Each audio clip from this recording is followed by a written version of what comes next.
Thank you all for joining us today. We'll be talking about use of AI and big data in terms of credit and lending and how that's been impacted over time with the technology. I'll now hand over to our moderator, Mr. Chris Barford, who's a partner at EY. Chris, over to you. Thanks, Rashir, and good afternoon. Hello to everybody. So just to set the context behind this, of course, financial inclusion is a big aim of a lot of large organizations, including the World Bank. And there are perhaps 1 billion people in Asia that are underbanked. And the hope is that AI and big data could really help with the credit and lending industry towards this.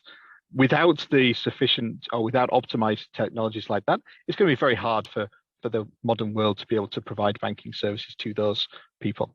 So with my panel today, we're looking forward to discussing that with you. And to start with, I'd like to just kind of talk through some of the use cases. So starting with Kampanat, what use cases do you see firms using to implement AI and big data in the credit and lending space, particularly those that kind of help to enable better financial inclusion? Sure. Thanks, Chris, for that. So speaking of the credit and lending products, right? Actually, banks and the fintechs, they are relying on such data. And we are all trying to leverage the AI and machine learning to help us to get the better credit scoring formulations. Anyway, in terms of speaking of Thailand, as we are emerging markets, and we are the 99% bank population, but still less than a half there are get access to the proper financial services like on the credit score, the proper credit or the lending product from the financial institutions here in Thailand. Less than half of them, and we are kind of like also representative of the Southeast Asian countries as well. So that's why, and that's how the tech giants like for example like Grab, it's much like an Uber for in other countries, and also the dominant e-commerce players like Shopee and Lazada here in these countries. What they're doing is that they offer the pre-approved loans here in this market, and Grab as well. They plan to do as much the same. So what happened is that here, because since the incumbents, they are kind of like left out from the data ecosystems where lots of people, since the pandemic as well, lots of people, the end users or the merchants or the business customer, they are putting their digital footprint into this platform instead of the incumbents where they can access to. So that is how these tech giants will be able to offer kind of like the pre-approved loans and also the buy now pay later feature as well.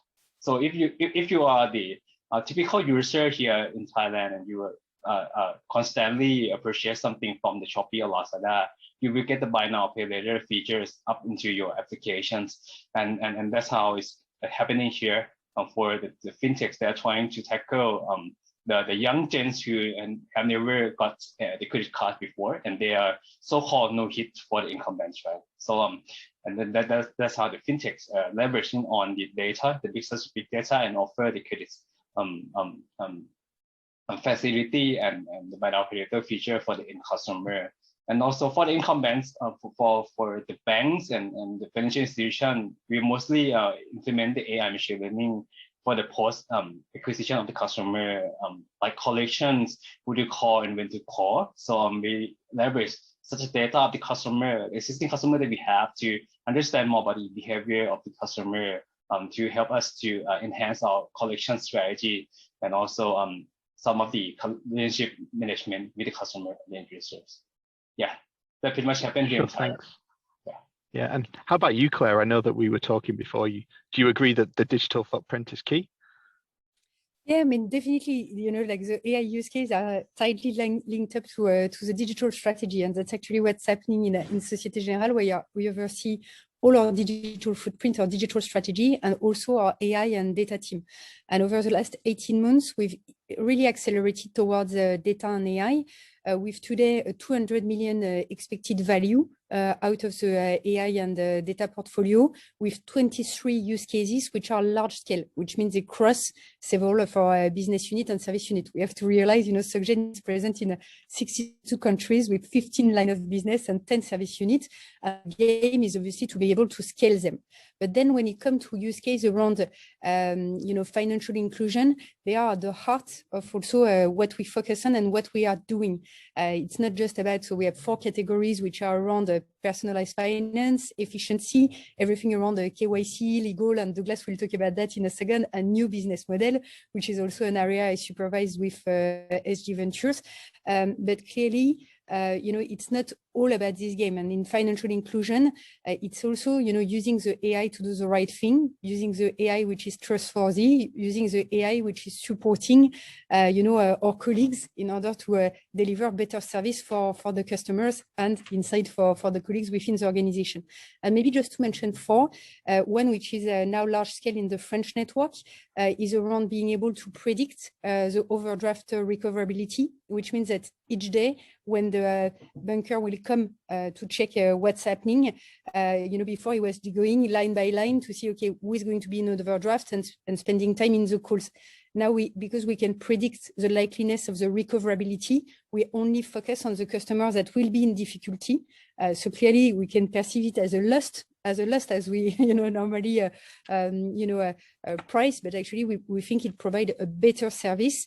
And also, for our banker, it saves them 20 minutes per day in average, in order to focus really on the customer which are the most vulnerable. The other AI we have is around detecting a vulnerable customer. So, going through their finances, we are able to identify the pool of customers that need the most support, and them to organize one-to-one meetings, to have their debt collection or debt recovery to be done together. So it's another use case which is now scaling through our organization. And two other ones which are related, but we've done a partnership with we invested actually in a fintech called Lemonero in Czech Republic, and now this is scaling across the group. And Lemonero, enable us in the field of what we call data-driven lending. It enables us to better predict for business that have just been created our capacity to lend. So our traditional models, basically, you need 4 or 5 years of credit history in order for us to say, okay, or at least 2 years of data in order to say, here is what we can lend you. But with the take-up of e-commerce, with the emerging countries which are raising, and we also have, a huge retail franchise in Africa, we see more and more this type of better use of the data, better capacity to collect the data from different sources in order to increase our capacity to lend, and therefore the capacity of the real economy to increase, and people that have just started business to be there. And maybe just the last one is around our consumer finance business, where we collect data from taxis, different areas, in order to again increase our credit model in consumer finance, which means access to credit for work you can do at home or different parts, again in order to really take advantage of the digitalization and the internet. So just to give you 4 use cases, they are not in proof of concept stage. In Société Générale, they are large scale. When I was mentioning the 300 use case, they are not proof of concept. They are really there. And I'm always surprised because, the predictability of the overdraft. I remember going in branches just before the lockdown in France. And I asked them, how do you, how are you using that? And what do you think about this technology improvement? And they looked at me and they said, okay, we never realized it was AI for us. It's just an improvement on the way we work. And it's really where when you achieve this type of feedback from your colleague, where they just say, okay, it's just useful, it's just helping me, that you really have the full power of the technology for customers and colleagues. That's great, Claire. And maybe Utpal, does that resonate from you in India as well? What a large European and African organization is doing? Yeah, well, so first of all, this pandemic and this lockdown, it has actually got a huge focus on the digital channels of the financial institutions. So the financial institutions today are trying to render more and more services in the digital channels, and that includes even the customer acquisition procedures. And also, in coming few years, the central banks, okay, like in India, it is Reserve Bank of India, is now much more what you call collaborative in terms of allowing banks to use digital platforms to acquire customers as well as to do the KYC of the customers. So the video KYC and all those things has come into picture. So that has given a big mileage to the financial institutions, at least in the Indian subcontinent, to actually use digital means to serve the customer, acquire the customer, and do all other things, and that includes even the lending and all other things. Now, for a bank or a financial institution, the AI strategy, if we talk about AI, it starts with actually the business goal, okay? What actually business is going to achieve on what is there in their roadmap. And that should be in sync with the data strategy. So if you don't have the proper data strategy, then probably you will be building some AI applications which are very, very isolated. So it is not like building a complete ecosystem. But the large banks here, okay, are more on focusing on the strategic AI roadmap, which is again linked to the business roadmap and your data roadmap. Okay, and then only they have started building the different use cases. For example, if you have a customer 360-degree data lake, okay, wherein you have got the data from the customer from all areas, all systems. Okay, so may it be your demographic data, your transactional data, your financial data, or probably your social data. Okay, so all data all together, if you have that kind of a data ecosystem, then actually your AI journey becomes very, very easy. So now you have got many use cases that you can build on top of that. And that is what is happening to most of the big banks. And now coming to the small financial institutions and all, so they are also focusing on the lightweight channels. Okay, so now lightweight channels means, so if I talk about giving some of the banking services, the transactions in a chatbot, okay, or in WhatsApp banking, or in a voice banking kind of a manner. So I think the investment for doing that is much, much more lesser than if I go for a bigger kind of a thing, a complete net banking ecosystem or a mobile banking ecosystem, wherein you require a lot of investment, a lot of these things. But these lightweight components are almost ready kind of components. There are many fintechs and vendors, they are coming up with this kind of a lightweight components, and it is readily integratable. Okay, so you can just integrate with your core banking system or whatever banking system are there. So they are also trying to leverage this lightweight components in their system and enable the digital means for their customers to do any kind of interaction with the bank. So this is another area which is getting, another area which is again, I think it has already started booming and also it is going to boom, is the customer care area. Okay, so more and more AI use cases are coming into the customer care area, how we can actually get a big mileage in terms of enabling AI, big data, and all other technology in the areas of customer service, and we can actually leverage that. So these are some of the areas which are getting focused. But as the other speakers also, so there are numerous use cases, and I think we have just started scratching the surface. There are more to come. And I think this pandemic has given a huge focus to explore the financial institution, all the means which are available, or the technologies like AI are providing. Thanks, Utpal. So we've talked quite a bit there around some of the opportunities, and I mean, Claire mentioned, of course, the fact that maybe the people don't even realize that you're using AI. But I'd like to bring in Douglas now and maybe ask a question around AI has obviously got a lot of opportunities, but there have been a lot of industry discussions around ethical concerns, and there's quite a lot of regulation that's either in flight or being proposed, including the likes of IOSCO. So do you think that that will hinder the use of AI to support financial inclusion? And what's your view on that from a legal perspective? Thanks for that, Chris. And also thanks to Mashir and FinStep Asia and Virtual FinTech Forum. Congratulations on another great event. You know, I think when we're talking about this topic, we're kind of starting with financial inclusion. And if we look over the past 10 years, I think one of the greatest achievements is not the fact that there are still a billion people that don't have access to financial services. It's that over the past 10 years, we've brought over 1.3 billion people into the financial system.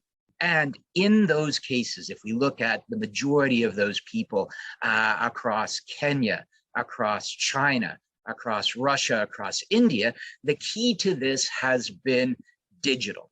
Digital inclusion via mobile phones and smartphones more recently, digital inclusion via electronic systems, and a focus on identification, a variety of forms of digital identification to bring these things all together. And if we think about financial inclusion, I think we're thinking about two things. The first is actual access to an account. And digital has been tremendously empowering from the standpoint of access to accounts. But the second is really from the standpoint of access to finance itself. And if we think of one of the biggest challenges from the standpoint of development, over the past decades, it has been around finance for small and medium-sized enterprises. And the fact that getting finance to SMEs is a major challenge. And if we think about all of this digitization, the key link to AI is digitization enables datification.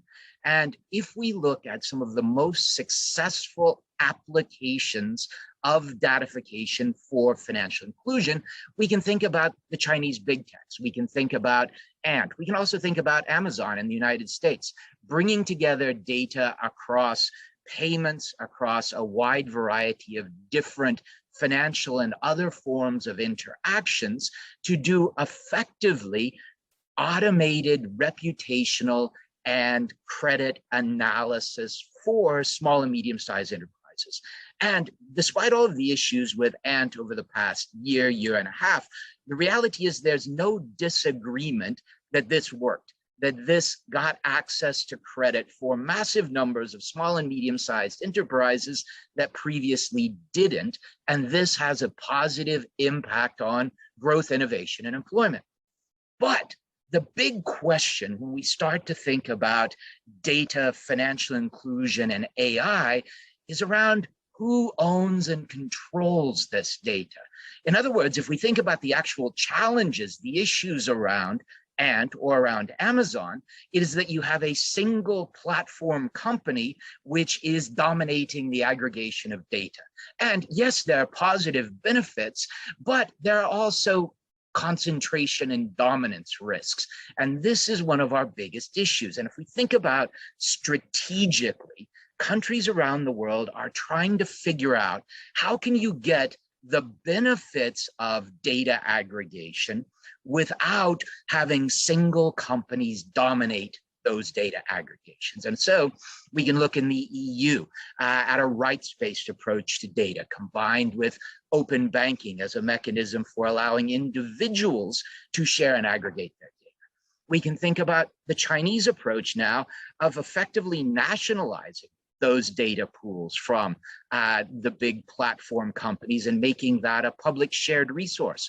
We can think about the data aggregators in India. And so I think one of the biggest questions is we know tremendous power of digitization.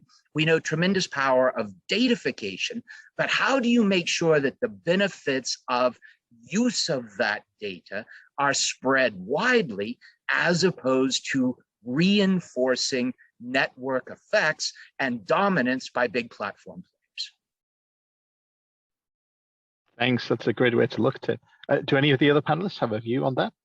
That dominance is definitely been in the news a lot over the last few months.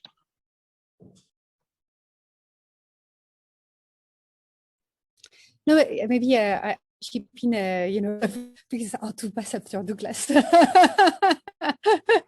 So I will warm up a little bit the panel, but no, in France, you know, it's been much at the heart of the conversation in Europe. We've talked a lot about sovereignty over the past months, as much in terms of cloud, and specifically in France, you know, the government have asked very clearly the American actors, so Chinese actors are less implemented in terms of cloud offering in France, even if they start, arriving. But France have asked all the Americans basically to have specific deals and to set up companies which are under the French law and under the French sovereignty in order to protect the data of the French people. And we can see that at European level, they are also thinking, there is a EU commissioner called Thierry Breton who is thinking about, okay, what needs to happen in terms of the platform economy and in terms of data protection, and at the same time to promote the platform economy and the network effect that Douglas is talking about, but in a way where EU customers will be protected, as we are seeing this global technology platform, which are providing more and more of the data and can supply that. So definitely, this aspect is at the heart, at the end of the day, of inclusion, because we have to be ethical, and I think it's your last question, but we have to at the same time take the power of technology, move forward our roadmap, because we cannot say, okay, I innovate in this part of the globe and I don't innovate in this other part or this country and this country where when they have frontier. And it's very interesting, because we have business in Russia, and I can see sometimes, the tension between the Chinese and Russia around how do they think about the sovereignty and how do they organize themselves around this topic. But we have at the same time to promote the innovation and in the same time to implement long-term systems, way to govern the data, which is going to be, inclusive, in the mindset of data privacy, especially as you all know that, but in the last 2 years, we have produced the same amount of data than the totality of the creation of internet. So clearly, we're just at the beginning, we're just at the outset of this very long journey. I don't know if other panelists want to chip in. Or maybe I use that as a link to my next question, actually, because you've talked about implementation and you've talked about roadmap. So perhaps, Utpal, I can ask you, what do you see as those implementation challenges, and what advice would you give to our audience about potentially how to overcome some of those, and from your experience, how you can start to provide those digital lightweight services, for example? Yeah, so if we specifically talk about AI, leaving aside the other things, because assuming that you already have a data ecosystem, distributed data or whatever it is there, and you have got digital channels and all those things, like specifically if you talk about AI, so first of all, we must understand and agree that AI is an evolving field. Okay, so many of the things are still continuously evolving, new things are coming. At the same time, it is also mature. I'm not saying it is not mature. It is quite mature, but at the same time, it is also evolving. So on an implementation point of view, many times when you are implementing some kind of out-of-the-box solutions into your financial organization, not a ready solution or which has been done by many people, then probably there will be an amount of R&D that you do while doing that. And in that case, you need to look at the quality of your data. Okay, how it is there. Then also you need to look at, the regulatory and compliance related things also, because you are dealing with a financial institution. So you need to take care. Otherwise, probably you will be building an application, but your application will never be able to go into the production. Okay, because you need to cross that toll gates. Those toll gates are very, very important. Whether it is information security clearance, whether it is regulatory clearance or any kind of clearance. So that clearance are very, very important. So those are also kind of a challenge, but definitely with experience and with a proper methodology, you can overcome those challenges. Now, but the most bigger challenge, what I can see and think is, because now I think we have crossed that barrier a little bit, is the adoption.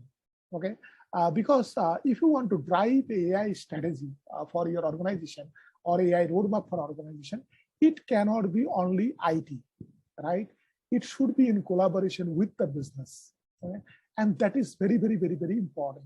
So how you can actually find out the actual pain points of the business and how you can translate it to a solution, okay, which is either AI or any other technology, and then that collaboratively develop that solution throughout the life cycle of the application development is kind of a challenge for many of the organizations. Okay, so if there is a little bit of disconnect, also there is a possibility that probably you will miss the timeline, or even you can jeopardize the entire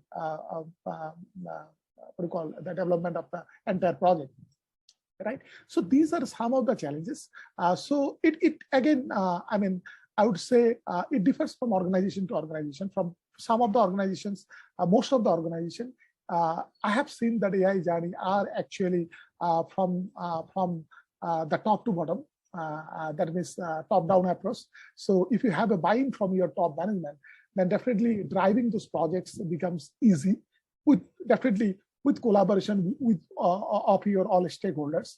But in some smaller organizations, probably it's kind of a bottom-up kind of approach. Okay, so they are where they start with some proof of concepts or pilots, and then if they get that confidence from the stakeholders, and then they all go for the full-blown project. So these are some of the challenges, but I think we have now slowly and gradually crossing those barriers. People are now understanding the immense scope and the power of these technologies, and also the technology itself is also maturing at a very fast pace. Thanks, Utpal. I mean, Kampanat, you're doing investments. I guess you need to choose between different companies and choose their implementation plan. I mean, how do you go about doing that? Sure. From my experience here, so yeah, I agree with all the another panelists as well in terms of the AI project we start at the POC phase. So happenings here at my bank here in my country as well. So a lot that once because number of the people from the traditional banking sites, they always like, you know, because they've been doing this kind of business for more than like 10 to 20 years, and they especially in terms of the credit scoring from the merchant onboarding, which related to the risks and those surely AI and the big data can help them to have the better decision. So but the challenge happening here is that because these kind of like the traditional people, the traditional banking people, they're trying to tend to protect their own business model and their roles. So the challenge for the implementation is that how do we get them to buy on, so to accept and open their minds or to open their heart to trying to use this kind of great technology that may be able to help them. So I can see the first happenings here is that the first way would be that you have to make the AI as a tool first. And then you embedded these people with the tools and see what could be the marginal for them before they realize that, oh my God, in the future, this kind of great technology may replace them in the future. But yeah, it's about that, how you get the stakeholder to buy in first and to accept this kind of great tools. So after that, it's about that. If it is the case, the AI to be fully implemented and that will help the financial inclusions. So we see in the future that maybe the team structure for the risk team have to be different. It cannot be just the purely risk team, the traditional risk team, but you should also get the tech team to have some say in the organization structure as well, in terms of to get the AI as a mandatory for them to have a look into or to use. So yeah, to now lots of my startup in portfolio company that I invested into or run the diligence before, they're stuck in the POC phase. But hopefully the key for successful of this kind of startup, the AI startup, we have to be that how they can get the POC phase to be truly commercial phase. And that's also about the people from the both sides. And another part that actually for the banking side, I would say that if some banks or traditional banking side, if that's the case, they can recruit or get the talent from the AI talents or the big data or data analytics talents to be in the team and make the organization to be more like data driven or cultures would be so much better. So that would be the challenge that I can see here. Thank you. Yeah, there's definitely a war for talent, as we were talking about just before we started off the panel. So maybe I'll just transition then to the final question that's going to Claire to start with, around maybe the forward-looking, thinking through what's maybe in proof of concept now.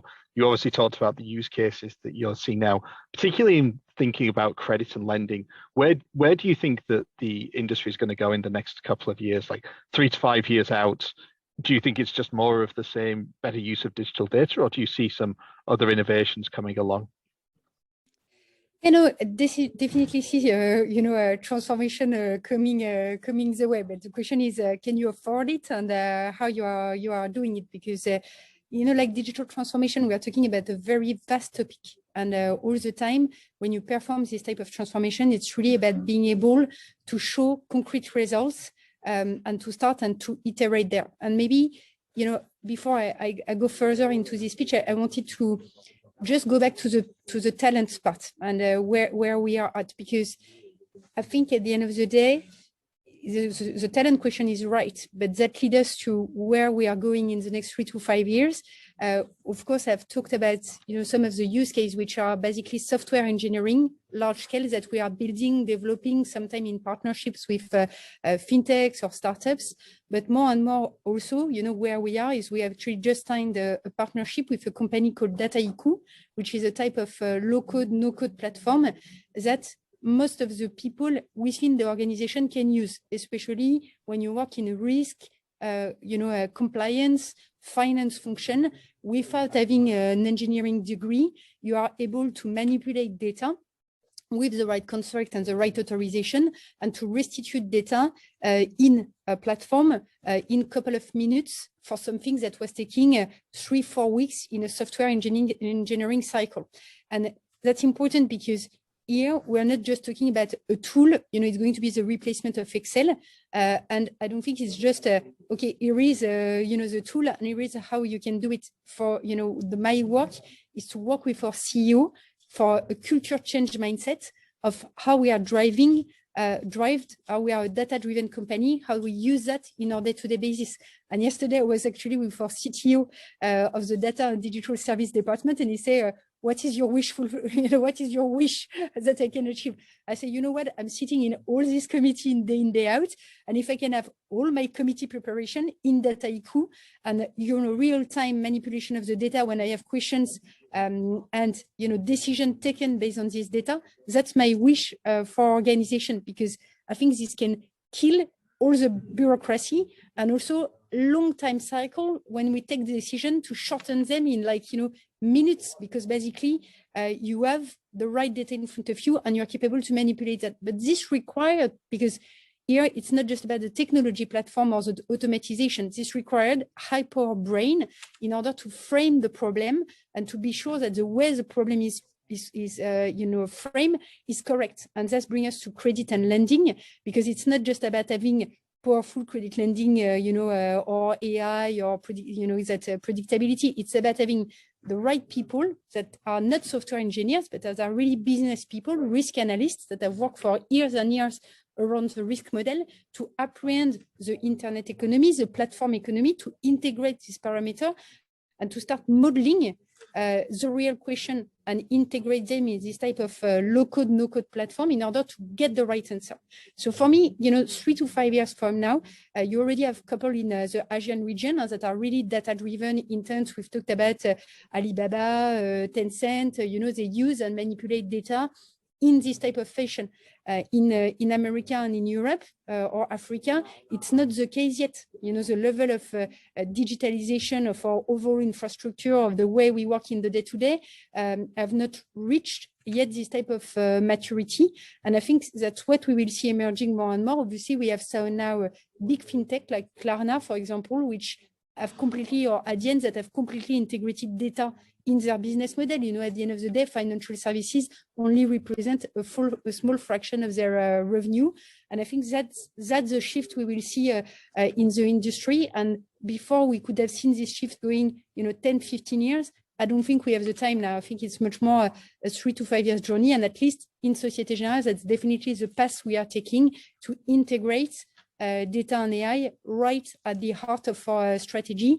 And that's something that is supervised directly by our CEO of the group, but by all the CEO in our business unit. And in Asia, Gaëlle Olivier, our CEO, she personally sponsors some of the AI and data use cases that go in all our Asian geographies. So it's directly her who is doing this work. So that's the level of involvement you need in order to really start operating this culture shift, as well as last year we operated more than 10 years of training for each of the top management committee. We made, as I mentioned, they sponsored directly some of the use case to do hands-on work. And now we are going to this next phase to say, okay, it's not sufficient to just have AI software. We need to integrate low-code, no-code platform and to change some of the way we operate. And this needs to be role modeling from the top. I'm sure about that. Thanks, Claire. So Douglas, you gave us a great summary of where probably we are. What's your prediction for the future? Yeah, thanks for that, Chris. And I think kind of following on some of the things that we've all been discussing here, and if I wanted to pick out 3 things that I think are going to be tremendously important from the standpoint of generating data that is necessary to feed and train AI to support financial inclusion and other purposes, all of these have received a massive impetus via COVID and its digitization. The first of those is digital ID. If we think about base financial inclusion, the key is really around identity, and India's experience has shown this more clearly than anywhere else. And we have all over the world countries putting in place digital ID frameworks, and that gives you a way to tag data and make it useful. The second is basically making data usable. And I think the key here is around federated learning and distributed data structures. And this is something where, if we think about Singapore, if we think of the MyInfo system, that's a federated data. It's distributed learning where you can get answers from different data nodes, which individual participants can then use those answers in building their own applications. And I think that as we think about how to maximize the use of data aggregation, particularly around the very popular rights-based model structures, the key to these really is the distributed data infrastructure and the federated learning systems. The last, and I think this is going to be transformative, is in the context of CBDCs, central bank digital currencies. A really interesting project from Soramitsu. Soramitsu is the firm that basically helped Cambodia put together Project Bakong, one of the world's first launched CBDCs. And now they are looking at ways to collect data from the 1/3 of the population that is using these wallets to basically collect information about payments, about receipts, about location, but not for themselves. Rather to allow the infrastructure to answer questions from other users, which can then be used to provide basis from the standpoint of that data collection and aggregation for a variety of different users. And for me, from the standpoint of encouraging AI and its transformative potential, these different models of data collection, data use are really key to the future. That's great. Thanks, Douglas. So we're starting to come towards the end of our panel now. I think I'd just like to give each panelist a final chance to give a quick, short response, perhaps building on that around what the key area is that you expect that AI and big data will be used to enable the financial inclusion. I'm thinking about it in the Asian context as well. So perhaps let's just start with Utpal. What's your view on where that will be? Yeah, so first of all, I think our panelist has already covered most of the points. So I've actually left out of no points right now. But yeah, so definitely we are living in the golden era of fintech that I think probably everyone should agree, right? And also it is having a big opportunity coming. So starting with data, but one thing I would like to highlight apart from whatever we have discussed is, so one part is definitely AI applications. So we are building AI applications. Probably these are discrete, isolated AI applications in different things. But how about ecosystem? okay? Or how about embedded AI? How I can make my existing applications much more intelligent using different AI algorithms, AI mechanisms. So probably my core banking system, also some other system. These are serving me for last 15 years, and these are quite good. Okay, but what are the yeah, right. So yeah, there was Kampanat, your view? Sure. From my point of view, since my panelist friends already covered most of the things, but I would like to urge one very important thing, actually, for the financial institution, which is the financial education for the financial institutions. So in terms of happenings a lot here in Thailand, where a lot of people, they are getting the shark loans and happenings here a lot. And I believe where else around the world where the people can access to the financial, proper financial products from the financial institutions or the incumbents or the fintechs, they don't know what should be the interest that they should take, or what kind of like the punky scheme that may happen to them. So that's why I think in terms of the understand, get the people, the retail end users to those underserved bank or other bank people to understand more about the finance and get them and get the data of the psychometrics, or understand the behavioral of these people more, since we never know how these people think or how they use or interact with the applications, or how they are living their life, right? Because we are all maybe living in different areas, or never have friends in this kind of like underbanked people. So that's why I would urge that also the financial educations, educate applies AI to help us to understand more about the behavioral will be great. So I would invest into any startup that can extract the great behavioral from the underserved bank people. Yeah, that would be my plan for the futures. Yeah, that's a great offer. And Douglas, your view?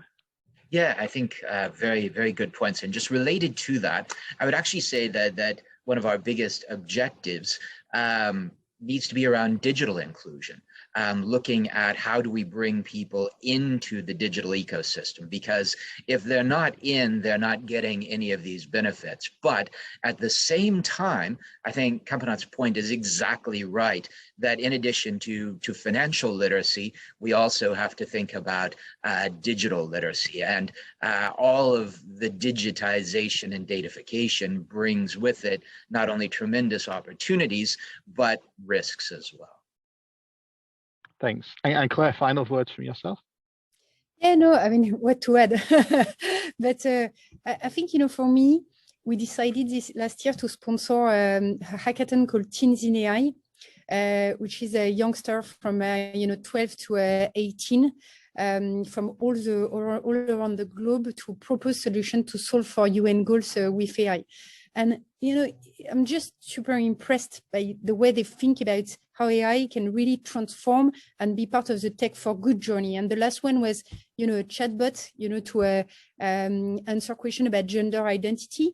And, you kind of think, with everything that arrived to internet, with people, now that are so young, my generation, I'm not so old, and, we didn't have internet when I grew up, I had it when I was 16, 17, large scale. Now it's in their fingertip from the young age. And I think we really have to also educate from this young age and inspire them around what they can do with AI to make sure, this project will drive us towards this agenda of AI for good, AI for tech inclusion, and etc. And that starts there, really for me in the journey to really understand, the technology and how you can apply it, but also to protect yourself towards the data privacy, to understand the concept we've talked about around either the sovereignty agenda, either data. I remember very early on, checking my Facebook, profile and understanding what does it mean when a company changes. That's great. Thanks. And thank you very much to all the panelists. I know we're going to hand over to the agenda to the next thing. So thank you very much. I hope everyone enjoyed our discussion. Over to you, Bashir. Thank you so much, Chris. And thank you to all the panelists. And of course, to our sponsors of the panel, Krungsri, Finnovate, and Kampanat, for supporting us throughout the year. So once again, thank you, everybody. Our next session will be looking at talent in the big data and AI space. I'll be moderating the panel. We'll be starting in a few minutes' time. So please stay on for the audience, and we'll see you soon. Thank you.